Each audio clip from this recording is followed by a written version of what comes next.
happy Wednesday. So, ayan. So, magkaroon lang tayo ng parang short coaching video kung ano ba yung pinakamadaling paraan, no, para magkaroon ka ng prospects dyan sa internet. Okay? Para at least makakuha ka ng idea kung ano yung pwede mong gawin, no? Kahit hindi kailangan kasi no, gawin itong business natin na very simple at hindi talaga komplikado, no? So, ito. So, sige, pasok ko muna kayo, no, para mabati ko kayo, no, yung mga dyan, mga nauna, sige, mag-comment muna kayo dyan, no, para mabati ko kayo, para ma-appreciate ko na nandito kayo. Okay? At kapag may questions man kayo, make sure na mag-ask kayo ng question mamaya sa Q&A natin para malaman ko kung paano pa kita matutulungan dyan sa business na ginagawa mo, no? At least, yun. Ito ang purpose nito, no? Hindi lang para at least may mga daily tip ka or daily strategy ka na ginagawa each day, no? Pero at least makakuha ko ng, mabigyan kit, sabihin natin malaman ko kung kamusta ka na sa business mo. At ayun, makapagbigay man ako ng suggestion na pwede mang makatulong sa'yo. So, ayun. And I hope na ayun, kung may questions ka, feel free to leave questions below. Okay? Ayan. So, by the way, doon sa mga bagong dating pa lang, no, baka hindi pa nalalaman, baka ngayon na naka-attend nito. Every 9 a.m. ko to ginagawa. Okay? Kung hindi ko man siya everyday, basta 9 a.m. 9 a.m. ako nagla-live, nag-Facebook live para at least, ayun, kung may mga questions ka, ayun, makakapagbigay ako ng time para at least masagot ko yung mga questions mo at makatulong pa sa business mo. Okay? So, yan, may mga nag-comment na. Good morning, si Mac. Hello, Mac. Good morning din sa'yo, Shirley. Ayan, thank you. And by the way, kung makatulong man sa'yo to, I hope ma-share mo rin tong video na to, no? Kasi I highly appreciate, no? I highly appreciate na share mo tong video na to. At baka sa tingin mo rin kasi may matulungan itong video na to, no? Lalo na kung nagbi-build ka ng team, kung network marketer ka man or affiliate marketer ka man na gusto mong makatulong sa iba, or yun, kung nagbi-build ka man ng network marketing team na wala ka pang time, no, para i-train sila, na sobrang busy ka pa sa work mo, na ayun, or baka kakasimula mo pa lang, pwede mo to i-share at i-tag yung mga members mo, no, para at least isang training na lang tayo, no, matrain ko rin yung mga members mo kung sakali. Okay? Kung nagbi-build ka man ng network marketing team, kung affiliate marketer ka man, pwede mo rin to i-share kung sa tingin mong makakatulong to sa iba sa circle of influence mo. Okay? So, yun. Actually, sa ngayon, no, yan, may mga attendees na tayo. Thank you, guys, sa pag-comment. Yan, si Nilianto, nandito na. Ayan, thank you, Lure, for sharing this video. Si Mylene, nandiyan na rin. Si Apple Tanghal. Congrats, Apple, sa mga results na nakukuha mo. Yan, si Mac din, no? Congrats, Mac, sa mga results. Okay. So, ayan. Okay? So, yan. Okay. So, yan. So, start na tayo, no? So, ano ba yung pinaka-easiest strategy na pwede mong gamitin kapag nagsisimula ka pa lang? Okay? Yung pinaka-easiest strategy, no, na pwede mong gamitin, kasi actually, no, bago ko muna ibigay sa inyo yun, no, kasi kung bakit ko rin naisip itong topic na to, kasi sa business natin, no, napakahalaga talaga na lagi tayong meron traffic, no? Lagi tayong meron prospect na pumapasok sa negosyo natin. No? Pero yun na nga, usually ito yung isa sa mga favorite na mga tanong, no, na nagpapatulong sa akin dito sa business. Kung ano ba yung pinakamadaling strategy, lalo na kung beginner pa lang. By the way, gusto ko lang natanungin dito, no, sa mga uma-attend, sino sa inyo talagang beginner pa lang, kakasali pa lang sa business nyo, or kaka-open pa lang ng online business mo, kaka-open pa lang ng e-commerce business mo? Okay? Sabihin mo dyan, no, mag-comment ka dyan kung ilang buwan mo na ba ginagawa yung negosyo mo, or sabihin natin kung newbie ka, kakasimula mo pa lang, no? Kasi kapag newbie ka or kakasimula mo pa lang, baka ito yung strategy na pwede mong gamitin as soon as possible, no? Na gagawin natin very simple. Okay? Kasi yung karamihan ng mga nahihirapan dito sa ako usually, no, mga natutulungan ko rin sa business, ito yung lagi nila nangyayari. Ito yung lagi nila sinasabi, no, na ang dami nilang ginagawa, no, ang dami nilang strategy na ini-incorporate, ang dami nilang strategy na ina-apply. No, pero sa totoo lang, no, dito sa negosyo natin, kailangan mo lang talaga ng isang strategy. Okay? Kailangan mo lang ng isang strategy, tapos kailangan mo lang maging magaling doon sa strategy na yun. Okay? Yan, si Nani daw. Okay? Naging yun, newbie pa raw siya, bago pa lang. Less a month po, coach, officially. 1 year, 3 months. Okay, so, I guess, baka iba sa inyo, kaya kung bakit tumagal ng ganun, o baka busy rin kayo sa work, no?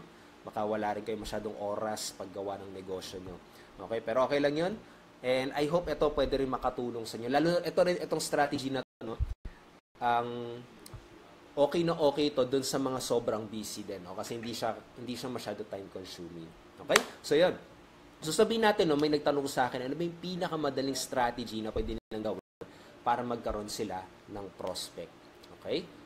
Ang pinakamadaling strategy na pwede nilang gawin as soon as possible na magagamit agad nila ay gumamit kayo ng content ng ibang tao. Okay? Gumamit kayo ng mga katulad. Kasi katulad na itong Facebook Live na to, no? Nakakapag-drive ito ng traffic. Okay, nakakapag-drive ito ng traffic. Kasi actually ngayon, meron akong 13 viewers. So, ibig sabihin yan, meron 13 na traffic.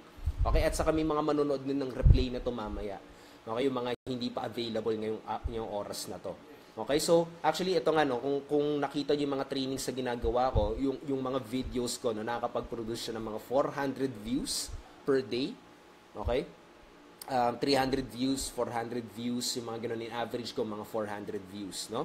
Sa mga YouTube videos ko, naka-average din ako ng siguro, yung pinakamarami ko ng views sa YouTube video ko is isang video, naka 12,000 na ata, no? Ang dami nag-views, no? So yun, nakakapag-drive ng traffic itong mga content na ginagawa ko.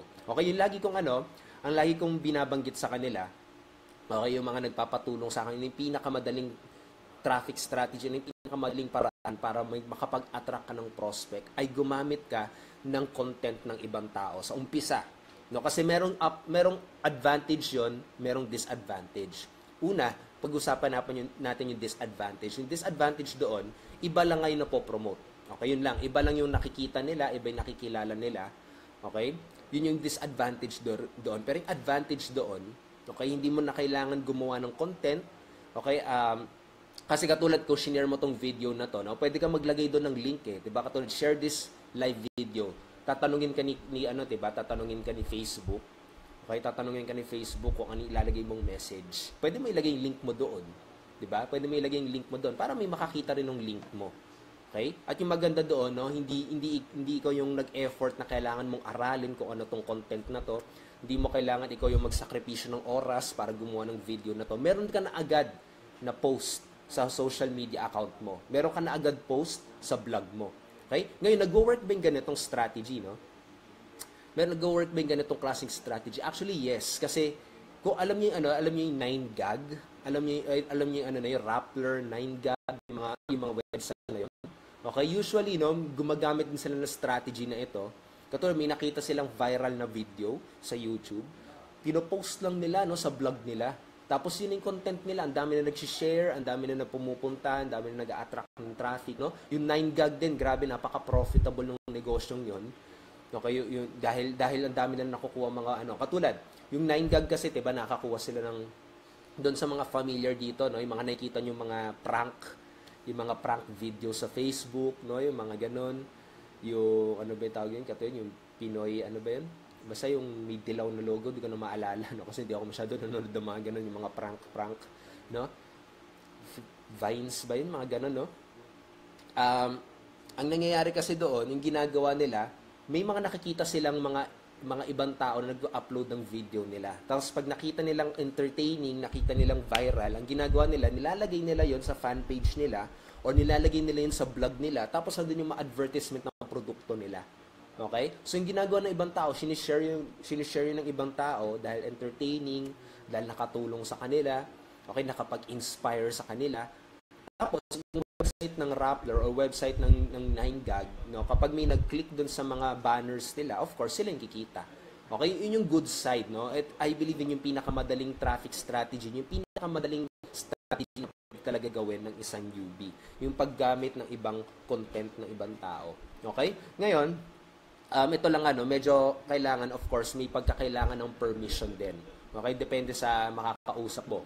Okay? Pero ako naman, based on experience, basta nasa YouTube siya, naka-upload siya sa YouTube, pwede mong gamitin yung video na yon. Kasi, yung YouTube kasi, alam ko may agreement yon na kapag nag-upload ka, no, kapag nag-upload ka ng video doon sa YouTube, okay, kapag nag-upload ka doon, parang may agreement yun na lahat ng i-upload mo dito sa YouTube ay for public use.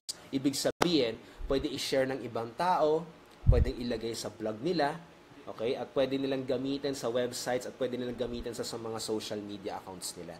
Okay? Pero yun lang nga, wag mo gagawin na i-ano mo, i-re-upload mo kato, ida-download mo sa YouTube tapos i-re-upload mo sa social media mo. Okay? Mas maganda kapag shinare mo siya. Yun yung ethical talaga. Okay? Yun yung pinaka-ethical na paraan. Okay? Kasi syempre, yung tao na yun, gumawa ng video na yun, gusto rin niya na siya yung mabrand. Diba? Kasi pinaghirapan niya yun eh. Diba? So yun. Yun yung pinakamadali talaga na pwede mong gawin. Kasi ako, actually, kahit tinuro ko na sa iba, no, yung naka-attend ka ng mga Facebook Live natin, okay? Kahit naka-attend ka ng mga Facebook Live natin, diba? Tinuro ko dati na yung isa sa tinuro ko yung format, no? Tinuro ko yung format kung paano yung magandang pag-post, paano yung tamang pag-post para makapag-attract ka ng maraming prospect, para maraming mag-click ng website mo, diba? Tinuro ko sa inyo doon yung kung paano, diba? Pero yun na nga, may mga nagme-message pa rin sa akin na parang very challenging pa rin. Yung laging tanong nila, no? Na yun na nga, na yung tanong lagi nila na ano yung ipopost ko? Diba? Ano yung ipopost ko? Wala akong maisip na i-post. Actually, nung isang gabi, actually, teammate ko siya, no? Yun yung pinaka nagiging challenge niya. Okay? Kahit alam niya napaka-powerful, okay, napaka-powerful ng Facebook Live, napaka-powerful mag-upload ng video. Okay? Kahit napaka-powerful yung mga strategy na yun, no? Yun yung lagi niyang challenge. Ano ilalagay ko sa vlog ko? Okay? Ano ilalagay ko? Ano yung sasabihin ko sa videos ko?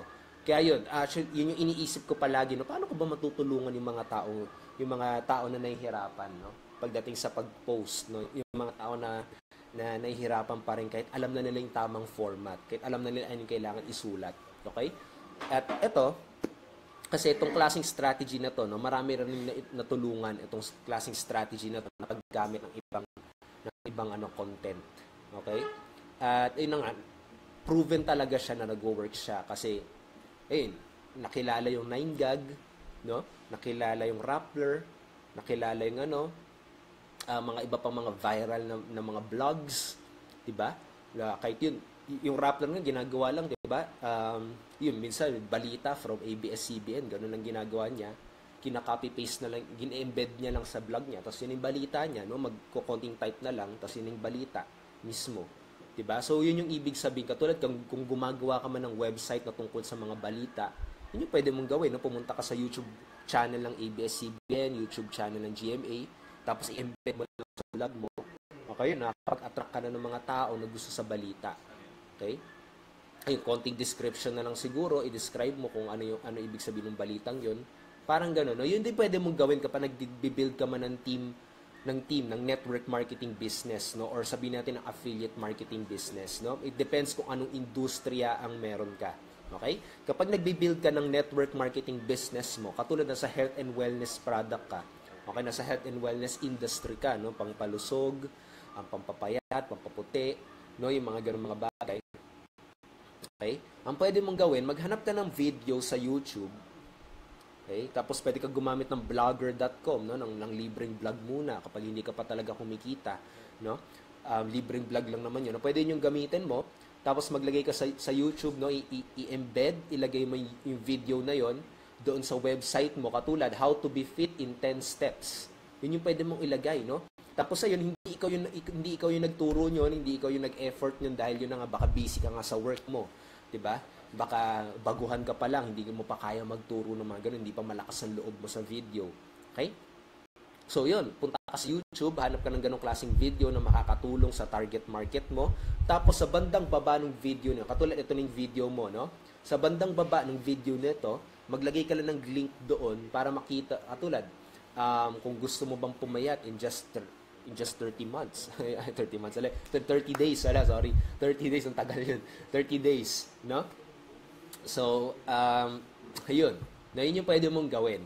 Okay? Tapos pag kinlik niya yun, mapupunta siya sa website ng products nyo. Okay? Pwede siyang pumunta sa website ng business presentation nyo, ng recorded video ng business presentation nyo. Okay? Yung ganong klaseng bagay, no? Kapag hindi mo pa kaya talaga na gumawa ng video, hindi mo pa kaya mag-post sa social media dahil hindi mo na ipopost mo, talagang baguhan pa lang, no?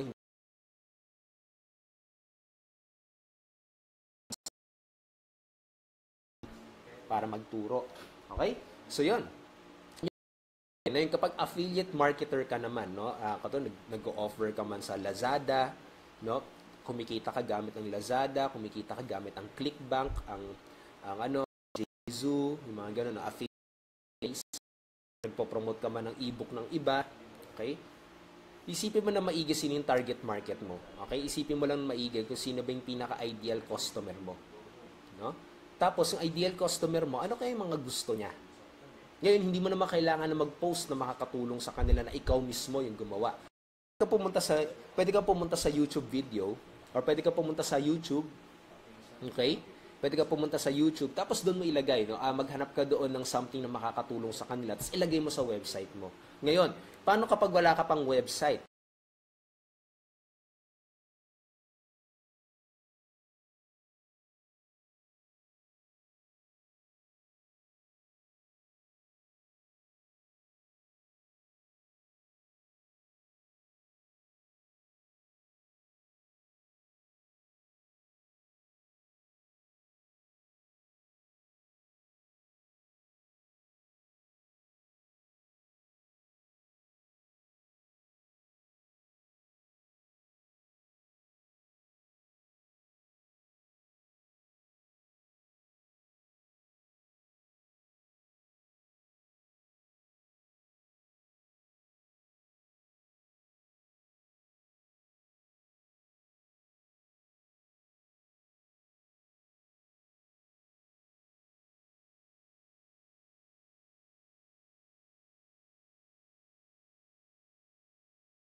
Yun, bumalik.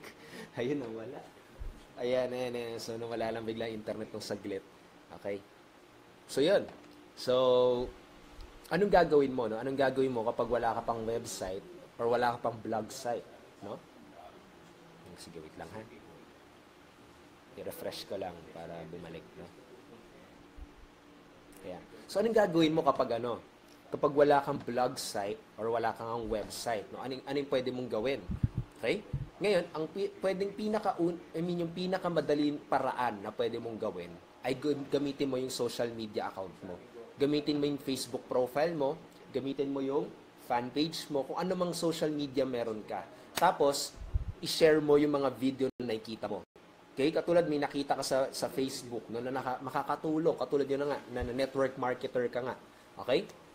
Sabihin natin, may nakita kang parang exercise routine or parang fitness video. Ang pwede mong gawin, i-share mo yung video na yon sa profile mo, tapos pwede mo ilagay yung link mo doon.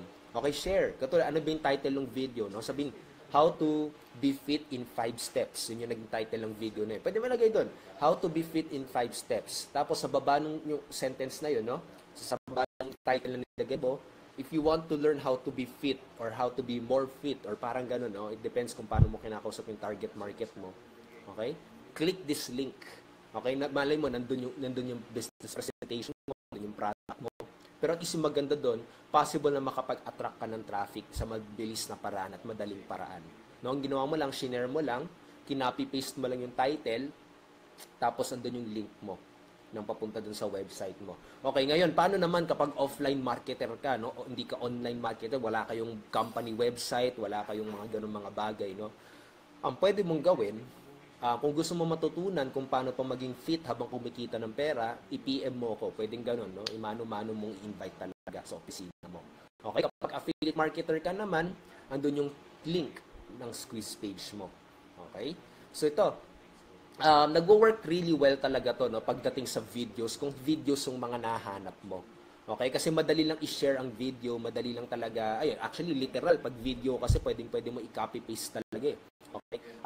Pag written blog yung mga nakikita mo, yun, medyo kailangan mo talaga ng higher permission, no, mula dun sa taong nag-post yun. Okay? Kasi yun, marami kasing gumagawa, alam mo yun, kina-copy-paste nila. Okay? Ako dati, ganun ako eh. Actually, hindi pa ako nag-video dati, nung mahiyain pa ako sa video, nung umpisa. Puro lang ako written, no? Pinaghihirapan ko talaga. Tapos nagulat ako, inaangkin nila, no? So ako, as a content provider, no? As a content content creator, no? Yung mga gano'n. Kasi pinaghirapan ko talaga yun, no? Pinaghirapan ko talaga yun. So, to the point na minsan, parang, of course, parang to the point na minsan na nainis ako, no? Kasi, syempre, pinaghirapan ko yun, kinapi-paste lang niya, tapos inangkin niya, no? So, yun yung wag mong gagawin, no? Kasi may mga rights yun, yung mga content creator. Of course, syempre, as an ethical na rin. Yung pwede mong gawin, pwede mo siyang i-PM, no? Pwede mo siyang i-message sa Facebook, kung pwede mo ba i-repost, no? Pwede mong i-share. Okay? Siguro pwede mong i-share, pero wag to the point na i-copy-paste. Okay? Wag to the point na i-copy-paste. Kasi malay mo, magulat ka na yung tao pala yun, meron siyang legal team. Sabihin natin, malaki na pala yung kumpanya yung taong yun. Tapos nag-post siya, tapos meron siyang legal team, no? So, ewan ko, sa Amerika, ganun eh, no? So, ganun sa Amerika, talagang grabe yung laws nila doon, no? Na kahit mga written blogs, no, pwede nila i-demanda yung isang tao na nag-copy-paste, plagiarism, no? Yung ganun. Okay, so para maiwasan nyo rin yung mga ganong klase mga bagay, pwede kayo mag-ask ng permission or pwede nyo i-share lang mismo. Okay, wag to the point na i-copy-paste nyo. Okay? So yun, yung mga pwede nyong gawin kung nagsisimula pa lang kayo. Okay, yung pinaka-advice ko talaga is maghanap kayo ng video na sa tingin mo makakatulong, tapos pwede mong i-share yun, tapos pwede mo ilagay dito sa taas. Okay? So, yung win-win situation yun para dun sa tao na shinare mo, kasi of course, nakilala siya ng ibang tao, win-win din sa yun. Win situation din sa yun dahil nandun yung link mo. Okay? Kapag nakita nila yun sa profile mo, nakita nila yun sa profile mo, malaking chance na matutuwa pa yung mga taong na-add mo, na yung mga taong nasa friends list mo. Kung bakit ganun? Kasi nakita nila, wow, itong si Eva, no? Itong si Jen. Nakakatulong yung mga videos na sinishare niya. Gusto ko yung video na sinishare niya. So, ibig sabihin, every time na magpo-post ka at makikita nila yung post mo dun sa wall, diba yung wall natin dito sa Facebook, diba ang ingay? Ang daming ads, no? Hindi mo alam kung ano yung kailangan mong pakinggan. Ang daming ads, scroll ka ng scroll, diba? Pero minsan, makukuha mo yung attention ng taong yun. Okay? Katulad yung pangalan mo, nakita niya. Alam niya, nagsishare ka ng mga training, nagsishare ka ng mga videos na nakakatulong sa kanya. Minsan kapag sobra mo siyang ginagawa, no, consistent ka nagbibigay ng tulong dun sa taong yun, gamit yung mga post na sinishare mo, yung mga videos na sinishare mo, minsan makuha mo yung attention niya, naabangan niya yung pangalan mo sa wall niya. Okay? Actually, sa umpisa lang talaga yun, as newbies, para makakuha ka talaga ng mga clicks, ng mga clicks, na kapag makakuha ka lang talaga ng mga clicks sa website mo or mapa-PM mo lang sila sa'yo, okay? Kailangan lang talaga kapag nag-scroll down sila sa wall nila, kailangan lang mapatigil man lang sila. Mapatigil man sila, uy, may bago na naman siyang may tutulong sa akin. Uy, kilala ko to. Okay, nagbibigay ito ng something valuable, something na makakatulong sa akin. Okay, at least mapatigil mo lang siya doon. Okay, at magagawa mo yun, stand out mo yung sarili mo dun sa wall na yon para abangan niya yung pangalan mo, abangan niya yung mga pinopost mo. Kapag consistently, katulad araw-araw, nagpo-post ka, nagsishare ka ng mga video makakatulong sa kanila. Okay, dito sa team namin, no, nag-provide na kami ng gawang vlog na. Kailangan na lang gawin ng mga members talaga is i-share yung link na yun. Tapos mismo yung founder na mismo yung gumagawa ng vlog na yun, no, pwede nila i-share mismo. Okay? So yun, kaya kapag ka-teamgan kita, no, dito sa nanonood, gamitin mo yun, no, Inspire TV. Okay? Inspire TV tawag namin doon. Okay? So mga gawang videos na agad siya na pwede mo na agad i-share. Okay? At public use siya. Ayan. So yun yung gusto kong ibigay na parang sa inyo, no, na parang tips sa araw na ito, lalo na kapag nagsisimula. Kasi marami pa talaga nahihirapan. Kahit binigay ko, kahit ang dami nung nagbibigay ng mga format nila kung paano mag-social media post, may iba na apply agad. Okay? Pero syempre, may iba pa rin talagang tao na talagang challenging para sa kanila dahil yun nga, baka busy sila sa work or baka wala silang time pa masyado para gawin yung negosyo, para aralin mang maigi. It's very challenging talaga para sa kanila. So ito yung pinakamadaling paraan na pwede mong gawin. No? Maghanap ka ng mga videos na sa tingin mong makakatulong sa kanila. Okay? Pwedeng entertaining yung video, pwedeng empowering, pwedeng educating, no? Educational video. No? Something na training na makakatulong sa kanila, something na nakaka-relate sila, na nakakatawa, okay? Or something na nakaka-inspire sa kanila. Okay, mga ganun. Yung 3 E's, kung hindi nyo pa napapanood yung video ko na yun, no, 3 E's of marketing, yun yung tatlong E na talagang makukuha yung attention nila. Something educational, something empowering, something nakaka-inspire, nakaka-uplift, nakaka-motivate, no? Dami yun sa YouTube, at dami yun sa Facebook, no? Mga nakaka-motivate. Tapos something na entertaining or something educating pala, no? Educational. Tama ba na entertaining? Ako anong inang nabanggit ko noon na something entertaining, no? Something nakaka-relate sa kanila. Okay? Total kung network marketer ka, dati mga nire-repost ko yung mga Photoshop, no? Yung mga Photoshop katulad yung mga katulad sa networking, 'di ba? Yung mga mahilig yung mga magpa-picture sa kotse. Meron ako dating nire-post, no? Meron ako dating share na post, no, yung may mama naka ganun, tapos naka-cut siya. Tapos may Ferrari, halatang Photoshop, no? Yun naging viral 'yun. Naging viral 'yun dun sa mga target market ko. Tapos andun yung link ko, no? So may mga nakuha rin akong sales doon. Okay? So yun.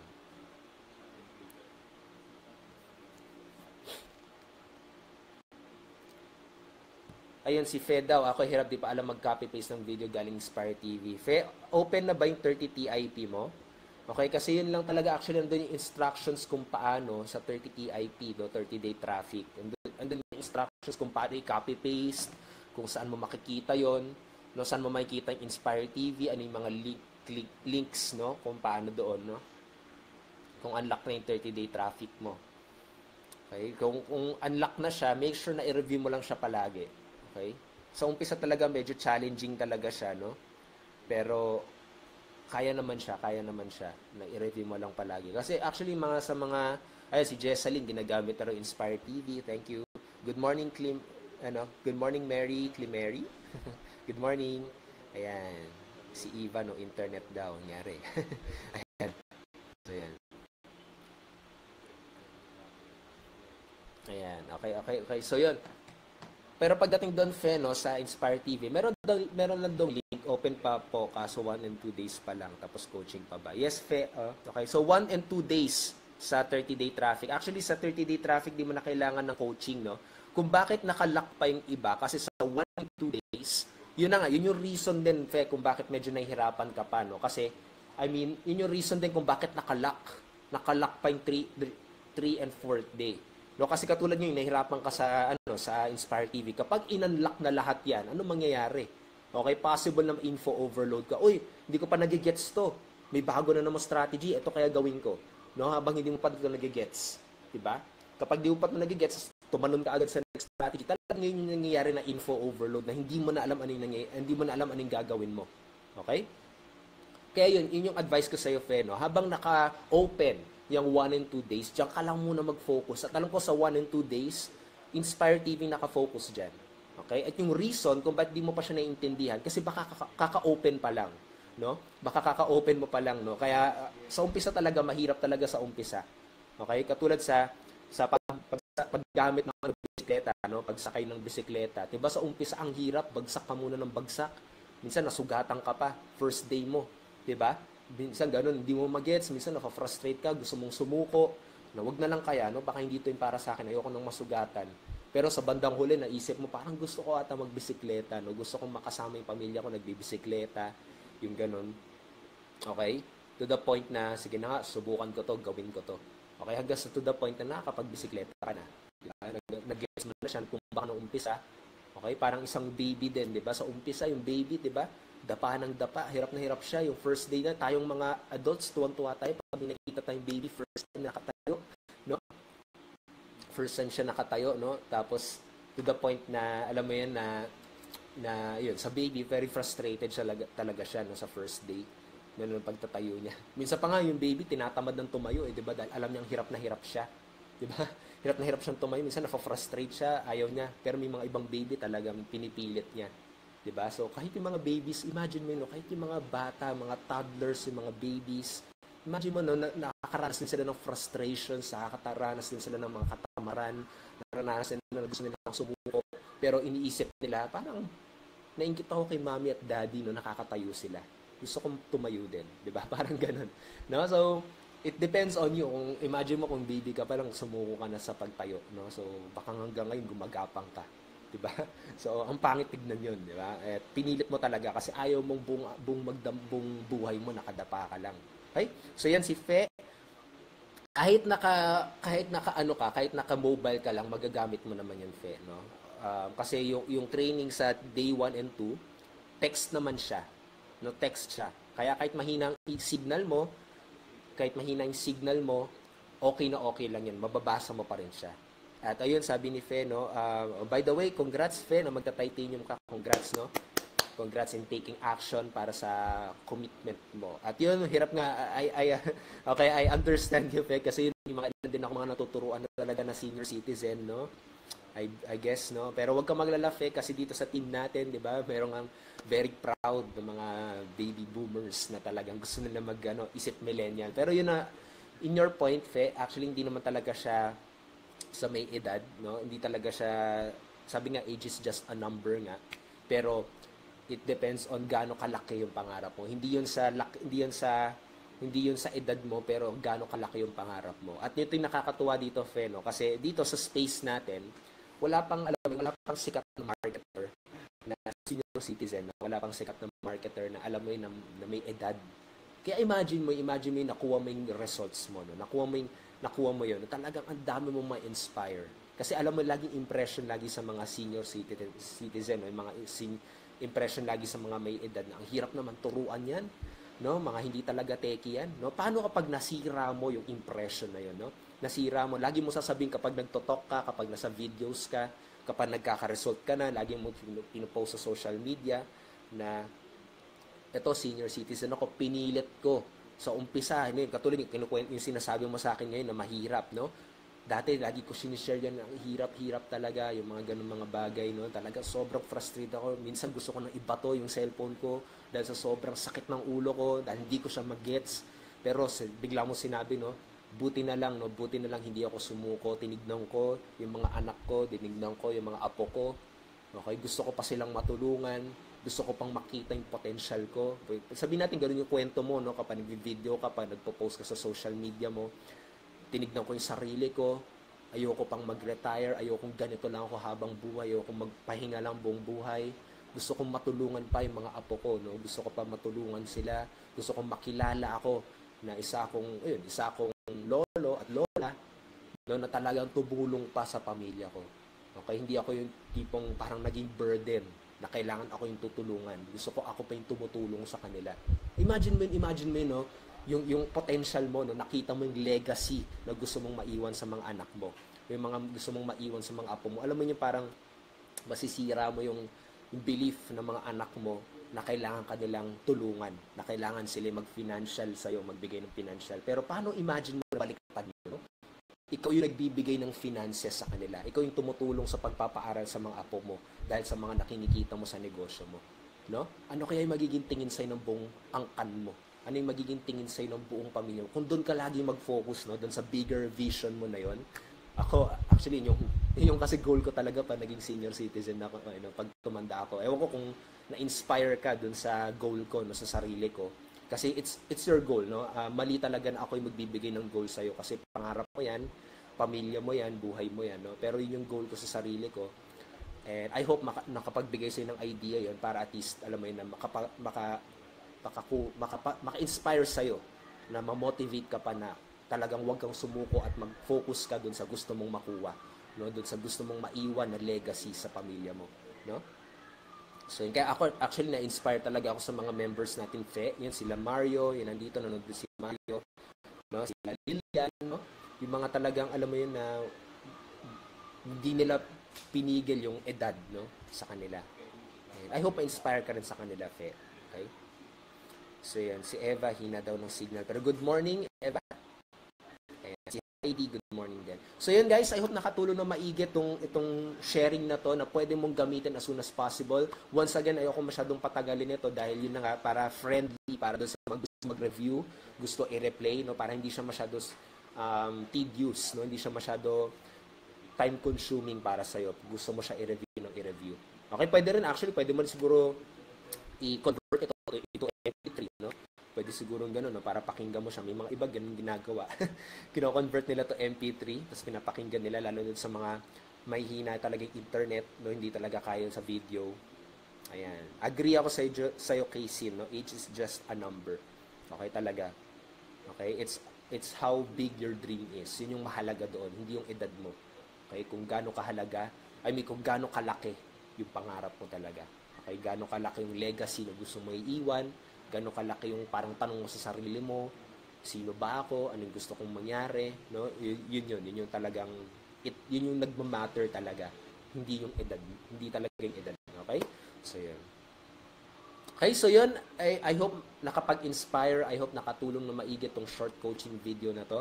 Once again, I'm Raymond Tabaque. Dun sa mga ka-join pa lang, pasensya na, no? I-replay nyo na lang, no? Kasi patapos na tayo. Ayun. And by the way, thank you sa mga umattend. Batiin ko yung mga umattend. Yan, sila Neil, sila Apple, sila Maylene, sila Nani, sila Ron. Thank you, Ron, sa pag-attend. Ayan, si Eva, Evan, no? Si Fe, si Clemery, si Jesseline, thank you Jesseline, Heidi, thank you rin yung mga nagsisimula ng umaksyon. Okay?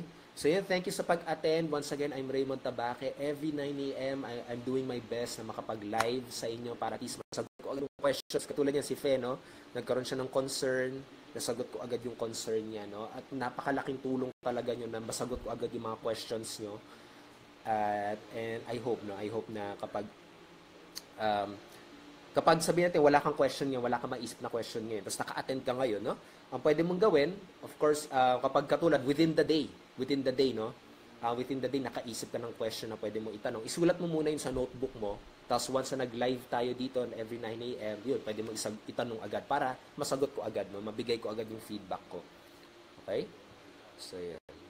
Okay, so once again, by the way, kung pinapanood mo to sa YouTube, Facebook Live to, no? So, kailangan mo lang gawin, i-search ako sa Facebook, i-follow mo lang ako sa Facebook para maka-attend ka rin dito sa mga Facebook Live coaching. Okay? So, yan. So, thank you, Casey. Thank you, Jesseline. Ayan. So, you're very welcome. I'm glad na nakakatulong to. And once again, I'm Raymond Tabaque. Pwede ka pumunta sa blog ko, blog.raymondtabaque.com. Doon ko lahat nilalagay yung mga replays na ito. Doon ko lahat nilalagay yung mga training videos na ginagawa ko, mga updated trainings ko. Kaya yun yung parang library, no? Doon ko nilalagay yung mga training ko, yung mga review palagi doon. Okay? So yun, have a great day. God bless. Till next time ulit. Yun. Thank you sa mga nag-like, ng mga nag-comment, na nag-share. Ayun. Till next time. And bye-bye. Good morning sa inyo. Happy Wednesday. Bye-bye.